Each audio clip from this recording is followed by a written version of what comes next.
เดเห็นปะเขาเอิญเห็นอีหยังแบบนี้นะไปหาว่าสิเอาลายแต่มันบ่ได้ลายว่าสิปั้นในจุอ้ายน้สิหาหน่อไม้เลยพี่น้องแกงใช่ไม่แช่ไว้ตู้เย็นแล้วนั่นกะขอบใจเนาะ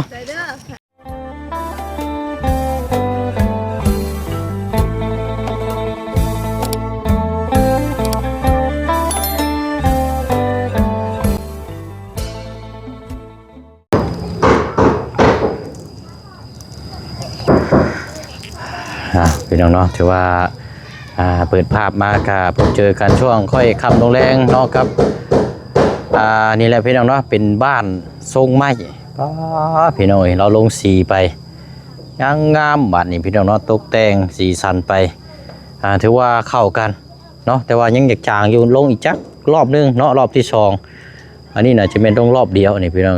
ลงอีกรอบนึงนี่ยังงามด้วยนี่พี่น้องเนาะเอาเพื่อนไม้ต้องเป็นสีนี่แหละพี่น้องมันจะงามเนาะถ้าลงสีอื่นนี่โอ้ยโบเข้ากันปานใดได้พี่น้องเนาะงามพี่น้องเนาะโอ้ยเอาเนาะถือว่าหันมาบ่นี่ก็พวกเด็ดยอดมะขามเห็นอย่างเด้กินเนาะตอนค่ำตอนแรงบัดสิมาช่วงเช้าก็บ่ได้มาพี่น้องเพราะว่ามื้อนี้นัดหมายทางน้องสอนตัดหญ้าเนาะก็แล้วช่วงประมาณ3 โมงแล้วก็ขับมานี่แหละพี่น้องเนาะเอามาก่อนเนาะพี่น้องเนาะกราบทักทายสบายดีและสวัสดีพ่อแม่พี่น้องเบิดสุขคนเด้อพี่น้องเนาะพบเจอกันอีกคือเก่าเนาะมื้อนี้ใครอยู่มื้อนี้เนาะฟ้าฝนบ่ตกมื้อนี้บรรยากาศถือว่าโอเคมื้อนี้เนาะเมื่อวานนี้ก็ฟ้าฝนตกลงแน่มื้อนี้ช่วง10 บ่ตกเนาะไปเนาะแล้วมันยังได้บาทนี่พี่น้อง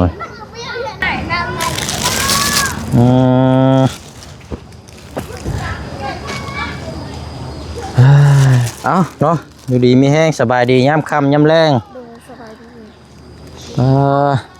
เป็นไรนี่นะเฮ็ดกินย่างนี่เนาะเฮ็ดสีใส่ในเฮ็ดแกเฮ็ดปวกบ่เป็นเฮ็ดกล้วยด้วยคือว่าเฮ็ดกล้วยมาแต่ไสมันออกตามต้นกล้วยดิแซ่บว่าสิหาให้จุอ้ายแบบสิปานให้จุอ้ายนำแต่ว่ามันบ่ได้หลายได้แต่น้อยเดียวบ่ต้องเบิ่งก่อนได้บ่กล้ากินคือกันได้กินได้กินเป็นเฮาเคยกินแล้วมันแซ่บเฮ็ดขมบ่ขมบานรสชาติเป็นจังได๋ก็รสชาติคล้ายๆเห็ดปวกคือกันแต่มันสินัวกว่าเห็ดปวกอีกห่วยเอาไปเบิ่งก่อนซะเนาะยังบ่ทันได้แกงบ่ยังเป็นหลอกอยู่บ่เนาะแกงแล้วแหน่สิได้เห็นดอกมันอยู่บ่ซั่นเห็น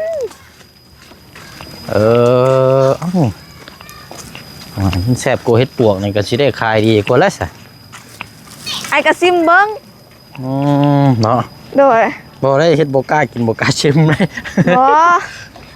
เฮ็ดตัวนี้หั่นกินได้ไอ้ฮู้จักซื้ออยู่ดอกเมื่อกี้นี่บ่าวบุญฮู้ไผแน่เข้ามาหาเจ้าล่ะบ่าวบุญกับอาจารย์ลาวแล้วก็บ่าวบุญบ้านป่านำแล้วก็บ่าวไล่โดยเขาเจ้ายังบ่ทันได้กลับบ่ซะฮะ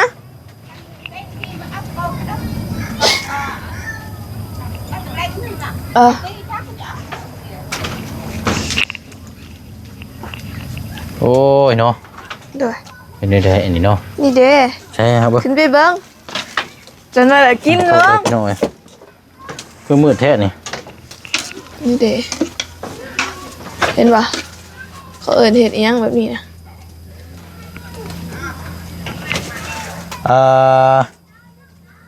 เห็ดเพื่องบ่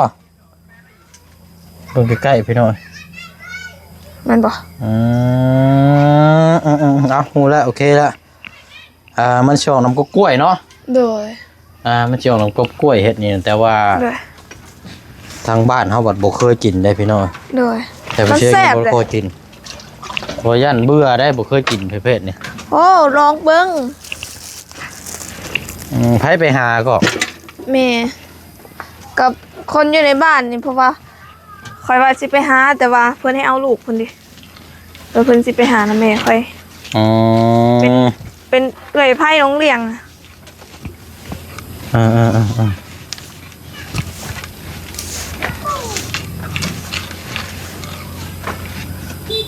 แซ่บอยู่บ่นี่กะน้องเคยกินแต่เฮิงนะบ่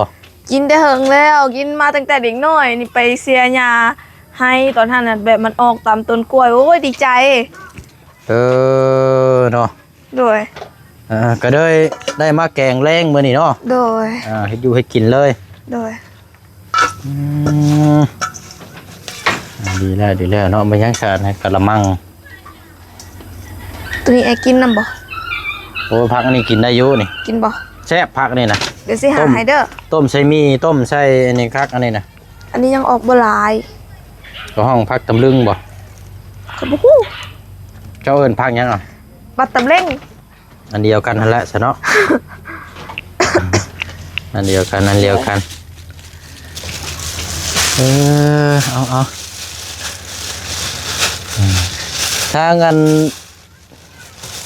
เวียกเฮาตัวนี้นี่ยังท่านได้มีหยังมาเพิ่มเติมเนาะน้องเนาะ โดยยังอ่ะ ทางเสานี่ก็แต่เมื่อวานนี่แหละเนาะ โดย อืม อ้อแปะมาไหนอ่ะ อันนี้กินได้อันนี้นะยอด ด้วย แล้วก็มะอึบ่กินได้อยู่ตัวนี้บ่เบื่อตัวนี้แซ่บตัวนี้แกงหน่อไม้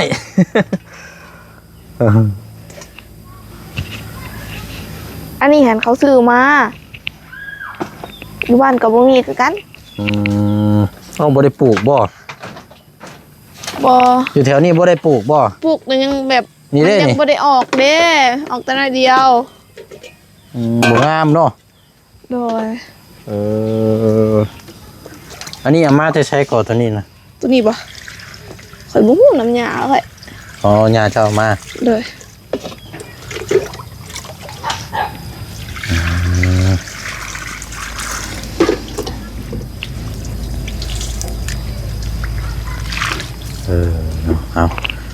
เอาลวกเนาะ โดย ลวกแล้วก็ใส่แกงหน่อไม้ก็ได้แซ่บ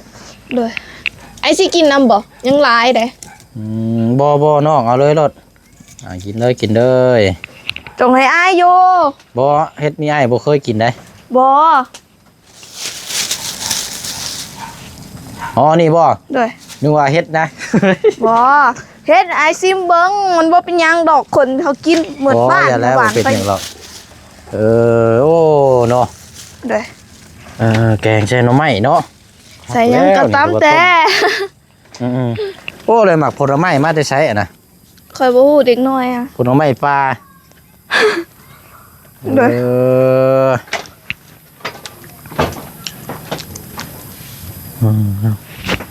ผลไม้ปลาพี่น้องกำลังเฮ็ดอยู่เฮ็ดกินอยู่เนาะกำลังสุลมุนอยู่เนาะเพิ่นกะพริกช่ายพริกครัวอยู่คันสิเว้ากะ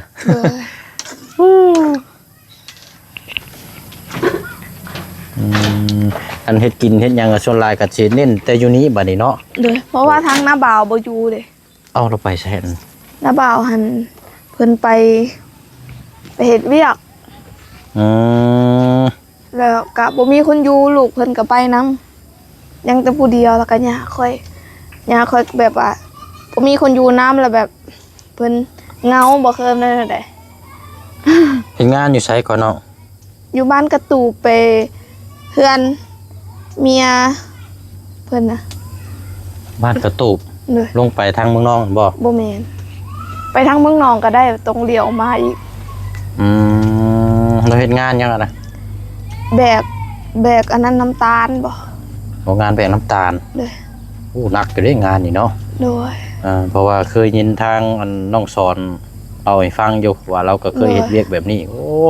โดย เอาแท้เอาว่าเราอะ โดย วันนี้ไปนอนอยู่พุ่นเลย โดยนอนอยู่เพิ่นเลย เพราะว่าเป็นเพื่อนแม่ของน้าสาวเขาเด้แล้วเพิ่นเอาเมียแล้วก็มาอยู่เพื่อนย่าเขาอยู่นี่ อ๋อ เด้อ ก็เลยอันจำเป็นไปเนาะ โดยเพราะว่าอยู่บ้านนี่ก็บ่มีเวียกเฮ็ดหลายนะแถมแบบ เขาจ้างมันก็บ่ได้แพงเห็น100,000มันก็บ่พอกิน ค่าได้จ้างแบบ เด้อ ถูกแต่ว่าค่าชงชีพบัดสูงเนาะนี่อยู่ในกินนี่แพงเลยพี่น้องหมักนัดเราเนาะเป็นเปียงอยู่นี่มีหน่วยชุกหรือบ่นี่ ยัง ยังอยู่บ่ โดยมีสิเอาอยู่ดอกอันนี้ยัง หมักนัดบ่หรือว่าหมักเน่ บ่ฮู้ มันมี2ประเภทได้ แม่นมันเป็นสีขาวหรือว่ามันแม่ กันหมักเน่นี่มันสิหวาน มันบ่ มันสิ ตัวนี้น่ะมันแบบเฮาเฮ็ดเฮากินแล้วแบบมันเฮา มันส้มอันนี้นะมันอยากคันคอ แม่นเฮากินน้ำมื้อบ่ได้เลย กินคันคอหมักนัดนี่มันสิบ่ปานใด แต่ว่าอยากกินมันแซ่บแม่นบ่เด้อเบิ่งกัน เอาเบิ่งเราได้ไพ่ไม่หม้อได้ บ่น้ำลายอยู่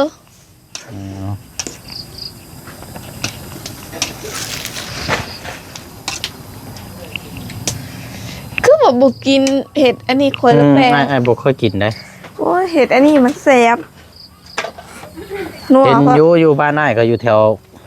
เงากล้วยแล้วก็มันจะมี มันมี2 เฟื ป อง ระเภทเห็ดอันนี้นะเห็ดแบบนึงอ่ะกินบ่ได้มันสีดำๆแบบนี้คือกัน แต่ว่ากินบ่ได้ แต่ว่าก็อย่าประมาทได้เห็นว่าเดินกินเฮ็ดช่วงนี้ก็ ข่าวล่าสุดนี่ก็ โดย 30ปลายคนบ่ที่ว่าถึง โดย ผิดอันกินเฮ็ดนี่แหละ โดยแบบว่ากับฮู้คือกันแต่ว่าเขาเคยกินแล้ว บ่เป็นหยังกันเนาะเฮาเคยกินเฮาก็กินเนาะแต่ว่าเฮ็ดตัวที่ได้บ่เคยกินก็อย่าบ่อยากให้กินเนาะ โดย จังหน่อยโอ้ยพอแห้งแล้วพี่น้องอุ่นอยู่บ้านบ่เชียงปีที่แล้วก็เบื่อเฮ็ดก็จนไปห้องหมอบ่ทัน โดย จนได้เสียชีวิตย้อนเฮ็ดนี่แหละพี่น้อง โดยแค่เฮาแบบเฮาเมาเฮ็ดจังซี่หั่นเขาเฮ็ดแบบใดอะไปหาห้องหมอบ่ได้ ไปห้องหมอก็บางเทื่อก็เอาบ่ทันเพราะว่ามันพิษมันแห้งได้ เขาบอกว่าเฮาขุดดินเฮาแบบเฮาทุ่มโตเฮาจังซี่หั่นมันเป็นหยัง ตอนนั้นนายก็บ่ฮู้คือกันน่าจะเป็นเกี่ยวกับเอาดินรูดพิษรูดหยังมาจัก โดยแม่นเห็นอยู่ แต่บ่ฮู้ว่าจักเขาผิดอีหยัง แต่ว่าเว้าช่วงนี้ก็เดินทางพี่น้องเนาะซื้อเฮ็ดตามริมทางที่เขาเจ้าขายก็อยากให้ทางพี่น้อง FC เฮาเบิ่งคักๆเนาะเพราะว่าขายเฮ็ดนี่บางคนนี่ก็เขาเจ้าเก็บมาขาย แม่น เมื่อน่ะล่างกินเด้อนั่นแกงน่ะโอ้บ่ได้เลยพี่น้อยเฮาเช็คเบิ่งน้ำเนาะเพื่อความปลอดภัย เด้อเบิ่งกันมันสิสุกแล้วบ่ ใช่หยังแน่เนาะแกง มีแต่มักเพชรแล้วก็ใบมะขาม เอาซิมหน่อยเนาะ เด้อ เรียบร้อย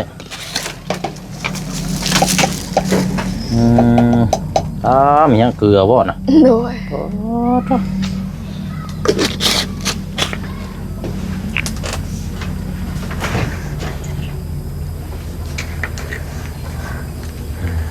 มีหยังบาดนี่ เป็นนัว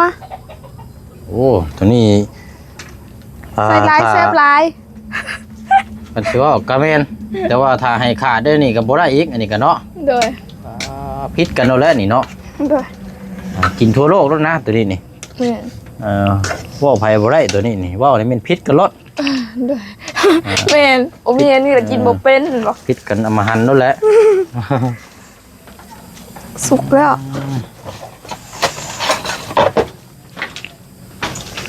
เอา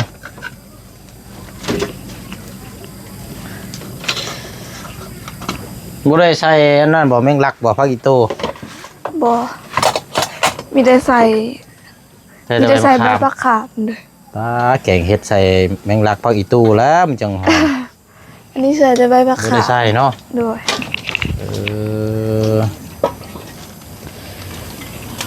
เนาะ มันคือหลาย วันนี้สิต้มบ่น้องลวกว่าบ่นี่นะ โดย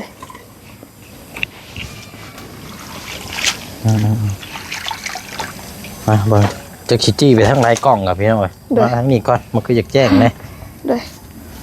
ไปหาว่าสิเอาหลายแต่มันบ่ได้หลายว่าสิปั้นให้จุอ้ายน้ เฮ็ดกล้วยใช่บ่ชื่อนะ โดย มันจะออกแบบคล้ายๆคือเฮ็ดบานค่ำมันเป็นจักดอกพี่น้องเฮ็ดแบบ ข่อยบ่ฮู้ ทั้งพื้นมันแบบดำๆบ่ โดย จะว่าเฮ็ดบ่แม่นคล้ายๆคือเฮ็ดเพืองบ่จะว่าเฮ็ดเพืองบ่จักจะเว้าบ่เฮ็ดกล้วยบ่ เฮ็ดเพื่องบ่คล้ายๆหั่นแหละข่อยบ่ฮู้คือกัน โอ้ยย่านแม่นอยู่เด้อนี่เฮ็ดเพืองหลอกมันใหญ่ๆคือเฮ็ดงูนี่บ่แบบนั้นบ่ดำๆมันบ่ที่เจ้าเอาได้ โดย โอ้ยเฮ็ดเพืองแล้วซะแบบนี้ กินได้บ่ โอ้ยมันก็ไล่ได้เนาะ โดย เปิ้นบ่คือกันเนาะเอาละเนาะแป๊บเดียวพี่น้องไอ้วันเวลาเนี่ยก็สิตกดินเลยให้ดูให้กินเอาน้องนะบ่มีหยังมีแต่คือเก่าเด้อ โดยขับใจข่อยได้กินตอนเช้า ต้มแล้วก็ใส่ผักน้ำในลาย โดย มันจัง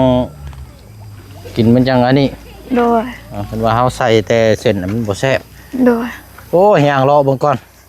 เป็นนี่ได้อันนี้เนาะ โด มีหน่วยชุกอยู่ว่ะ มีแต่ตัวน้อยๆบ่สุกดอก โอ้มีคนหลอกกระเจียวบ่นะ บ่มีดอกกระเจียว เห็นบ่หลอกยังจ้ะ เป็นดอกยาพื้นบ้านเท่านี้ เดี๋ยวก็หวานกับหยังไปจักกันเนาะ ข่อยบ่ฮู้คือกัน นึกว่าหลอกกระเจียวนั่นคือสิหลอกใหญ่แท้เนาะ โดย ทึมเลย เอ้ยอันนั้นเป็นมักนัดแม่ข่อย อยู่พุ่นบ่ โดยถ้าสุกก่อนสิเอามาให้ อ่า พอตูนกะมักนึง เรียบร้อยแล้วเนาะ โดยจองแล้ว เอาพ่อจองหรอกไอ้จังหน่อยมาบ่ทันโดดสิเสียใจเด้ บ่จงไว้ เนาะโอ้แต่เพื่อนเพิ่นรอบๆข้างเนาะมีแต่บาทมีแต่อันนี้แท้นี่พี่น้อย มีแต่ยา เนาะอันนี้ก็แม่นได้นี่เนาะ โดย สมุนไพรได้นี่ โดย ตัวนั้นก็แม่นอันนั้นน่ะ โดย โตไปแล้วไอ้ที่มือซี่เพราะว่าเฮาเห็น หมุนมังยาว เขาเจ้ามักปลูกแบบพวกนี้เนาะประเภท โดย แต่ข่อยบ่ฮู้ อยู่บ้านหน้าเนี่ยเห็นหลายอยู่ต้นตะลุม ตัวนี้มันยาหยัง โอ้สรรพคุณหลายได้อ แม่นบ่ เกี่ยวกับร่างกายเกี่ยวกับสิ่งที่มองบ่เห็นก็แม่น โดย แท้ได้อ โดย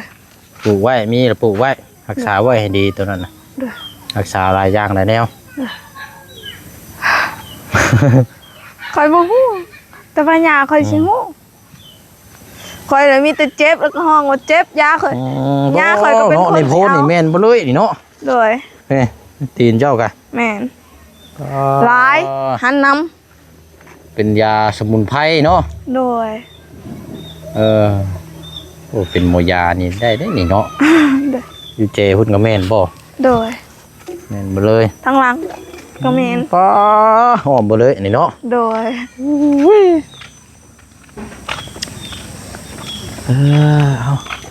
เอามาเบิ่งทางนี่อีกก่อนเนาะบัดนี้เป็นจังได มาเบิ่งเสา มาเบิ่งเสาสองเสา โดยน้องปอบสองเศร้าแล้วบัดนี้คนเอิ้นอยู่ เสานี่ก็จะกงแน่นิดนึงตัวนี้ก็เนาะ แม่น คงบ่หลายเอ้านิดนึงอันนี้ดอกเป็นไม้เนื้อแข็ง โดย เดี๋ยวก็ตามมายาว4 เมตรซาว โดย ฝนตกบ่มื้อนี้เนาะ มื้อใด มื้อนี้คิดว่าฝนสิตกบ่ บ่ เอ้าเป็นหยังคือว่าบ่ มันบ่ได้ครึมๆเด้ฟ้าบ่ได้ครึม มาเบิ่งเช็คเบิ่งก่อน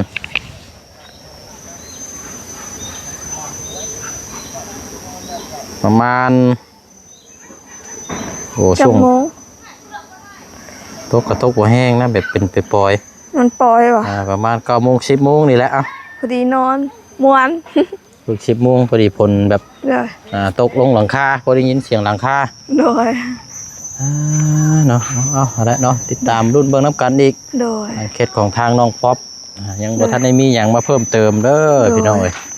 มีแต่เข้ามาติดตามให้พี่น้องเฮาเบิ่งน้ำกัน โดย ทางทีมงานออกเมื่อเบิ่แล้วเนาะ โดย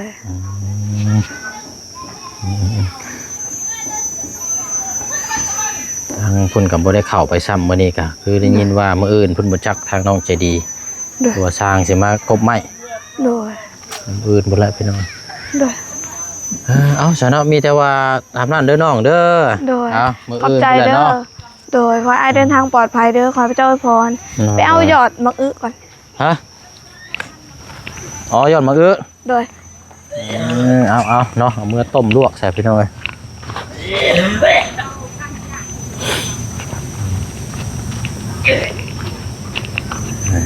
น้องคนกาโอ้มีน้ำจิตน้ำใจได้นี่พี่น้อยเนาะของฝาก ทุกคนเนี่ยเอาอัน ดีพี่น้อย